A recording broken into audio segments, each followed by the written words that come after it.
আল্লাহর কাছে ক্ষমা চাওয়ার নকল উপায় তোতা পাখির মতো আস্তাগফিরুল্লাহ আস্তাগফিরুল্লাহ আস্তাগফিরুল্লাহ আওড়ানো। অনেকে এটা এতই কৃত্রিম ভাবে করে যে আলী রাদিয়াল্লাহু আনহু একবার একজনকে এমন করতে দেখে বললেন, তোমার ইস্তিগফারের জন্য ইস্তিগফার করা লাগবে, কারণ আপনার জিভ শুধু কতগুলো আরবি শব্দ আওড়াচ্ছে আর কিছুই না। আল্লাহর কাছে সত্যিকারের ক্ষমা চাইতে আমাদেরকে বাধা দেয় একটা জিনিস, নিরাশা। কিছু মানুষ ধরেই নিয়েছে যে আমি অনেক খারাপ কাজ করেছি, আল্লাহ আমাকে খুব একটা পছন্দ করেন না। অনেকে আবার এমনও বলে, আমি নিজের কানে শুনেছি যে আল্লাহ আমাকে ঘৃণা করেন, আল্লাহ আমাকে ঘৃণা করেন, আল্লাহ আমাকে দেখতে পারেন না, আল্লাহ আমার উপর রেগে আছেন কারণ আমি অনেক অনেক খারাপ কাজ করেছি। আমি জানতাম আল্লাহ চান না আমি এটা করি, তাও আমি করেছি, বারবার করেছি। তাই ভালো মানুষের লিস্ট থেকে আল্লাহ আমার নাম কেটে দিয়েছেন। আমার প্রার্থনার কোনো মূল্য নেই। এবং যখন কেউ এরকম বিশ্বাস পোষণ করে তখন সে অন্যদের কি বলে জানেন, আমি খুব খারাপ মানুষ, আপনি কি আমার জন্য দোয়া করতে পারবেন? কারণ আমার তো লিস্টে নাম নেই, আপনার নিশ্চয়ই আছে, তাই আপনি আমার হয়ে দোয়া করুন। আল্লাহ অন্তত আপনার কথা শুনবেন, তার সাথে আপনার ভালো সম্পর্ক, হয়তো এটাই আমার একমাত্র সুযোগ, কারণ আল্লাহ আমার নিজের দোয়া কখনোই শুনবেন না।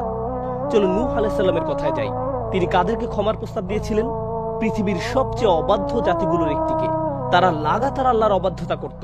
নূহ আলাইহিস সালাম তাদের বললেন, তোমরা যদি ক্ষমা চাও তাহলে আল্লাহ তোমাদের ক্ষমা তো করবেনই, উপরন্তু তিনি তোমাদের জন্য পৃথিবীর প্রাচুর্যের দরজা খুলে দিবেন।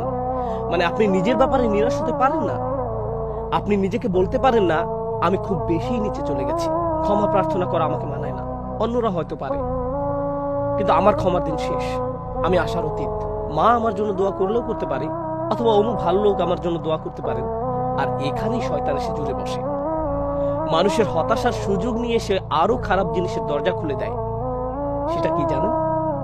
শিরক। শয়তান নকল ধর্মগুলো নিয়ে এসে তাকে বলে, তুমি খুব বড় গুনাহগার, জিসাস তোমাকে ক্ষমা করবেন। তুমি জিসাসের উপাসনা করো, তিনি তোমার হয়ে ঈশ্বরের কাছে ওকালতি করবেন। অথবা অমুক পীরের কবরে যাও, তার কাছে প্রার্থনা করো, তার কবরের সামনে মন্ডা মিঠাই রেখে আসো, তাহলে সে আল্লাহর কাছে তোমার সমস্যাগুলোর সমাধান চেয়ে নিবে, কারণ তুমি খুব বড় গুনাহগার। তুমি সরাসরি আল্লাহর কাছে চাইতে পারো না, কিন্তু পীর সাহেব আল্লাহর কাছে সম্মানীয়, তাই তার মাধ্যমে আল্লাহর কাছে পৌঁছাতে পারবে। এভাবে শিরকের দরজা খুলে যায়। ঈমান এবং তাওহীদের মূল তাৎপর্য হলো আল্লাহর সাথে আমাদের সরাসরি সম্পর্ক। এটাই লা ইলাহা ইল্লাল্লাহ এর অর্থ।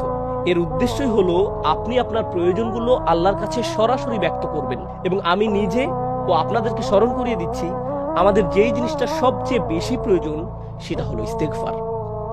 এখন ইস্তেগফার হতে পারে তোতা পাখির মতো জপ করা, অথবা হতে পারে মনের গভীরের উপলব্ধি। মানুষ মূলত নিন্দা সহ্য করতে পারে না। আমি যদি আপনার কোনো একটা ত্রুটি ধরিয়ে দিয়ে বলি, শুনলাম আপনি এটা বলেছেন, আপনি কেন এমন বললেন? আপনি বলবেন, আমি ওভাবেই বলিনি, তুমি বুঝবে না আমার সমস্যা, না বুঝি কথা বলো না, তুমি পুরো ব্যাপারটাই জানো না। অথবা বললাম, আমি দেখলাম তুমি এটা করেছো, সাথে সাথে আপনি রেগে যাবেন। বালিল ইনসানু আলা নাফসিহি বাসীরা ওয়ালাউ আলকা মাআযীরা। বরং মানুষ নিজেই তার নিজের সম্পর্কে চক্ষুষ্মান। যদিও সে তার অজুহাত পেশ করতে চাইবে, আল্লাহর কাছে ক্ষমা চাইতে হলে আপনাকে একটা সময় বের করতে হবে। আপনি আরবি না জানলেও ক্ষতি নেই। আপনি যদি শুধু বাংলা জানেন, শুধু ইংরেজি বা শুধু উর্দু জানেন, সমস্যা নেই। আল্লাহর সাথে নিজের ভাষায় কথা বলুন এবং মন থেকে আপনার গুনাহগুলো স্বীকার করুন, আর কোনো অজুহাত দিবেন না। এটা করা খুব কঠিন, কারণ মানুষ যখন নিজেকে আয়নাতে দেখে তখন নিজেকেও মিথ্যা বলে। নিজেকে বলে, আমি অতটাও খারাপ নই, আমি যা করেছি তার পেছনে কারণ আছে, আমি অনেক কষ্টে ছিলাম। কিন্তু যখন আপনি আল্লাহর সামনে দাঁড়াবেন তখন অজুহাত দেবার কথা ভুলে যান, কারণ আপনার সব অজুহাত তিনি আগে থেকেই জানেন। তিনি জানেন আপনি কি কষ্ট সহ্য করেছেন, তিনি আপনার সমস্যাগুলোর কথা জানেন। ইয়া রব, আমি অনেক মানসিক চাপে ছিলাম তাই মদ খেয়েছি, এই ধরনের কৈফিয়ত তাকে দিবেন না, কারণ তিনি এসবের ব্যাপারে আপনার থেকেও ভালো জানেন। তার সামনে আপনাকে আসতে হবে সম্পূর্ণ আত্মসমর্পণ করে, কোনো ঢাল বর্ম ছাড়া, সব দ্বিধা, লজ্জা বা অস্বস্তি পেছনে ফেলে। আপনি অন্য কারো কাছে স্বীকার করতেও লজ্জা পাবেন যতক্ষণ না আপনি একেবারে খোলাখুলি ভাবে আল্লাহর কাছে সব স্বীকার করেন। আপনি যেসব খারাপ কাজ করেছেন, যেসব ভুল করেছেন, সব। আর আমি আপনাকে বলছি, যখন আপনি আপনার অন্তরের ময়লাগুলোকে শব্দে পরিণত করবেন তখন আপনার গাল বেয়ে কান্না ঝরতে বাধ্য।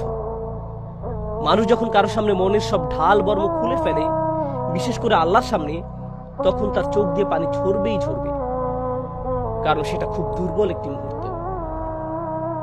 দুনিয়াকে আপনি দেখাতে চান আপনি কতটা শক্তিশালী আর আত্মবিশ্বাসী, আপনি কতটা ভালো আছেন। যেই আপনাকে দেখে ভাবে যে সব ঠিক আছে, কিন্তু একমাত্র যিনি জানেন যে সব ঠিক নেই, অনেক সমস্যা আছে, তিনি হচ্ছেন আল্লাহ।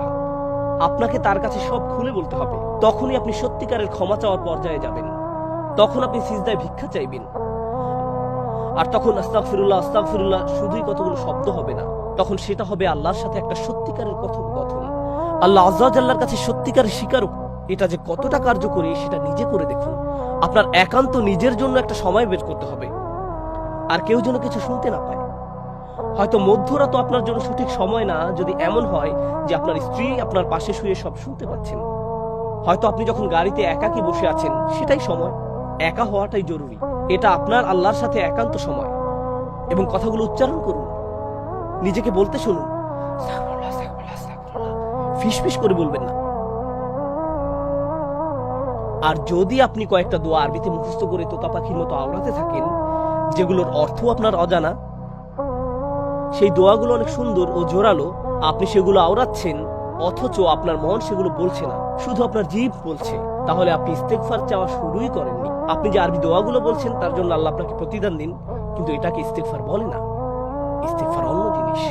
এবং যখন অশ্রু ঝরে, যখন মনের দ্বিধা খুলে যায়, তখন প্রাচুর্যের দরজা খুলে যায়।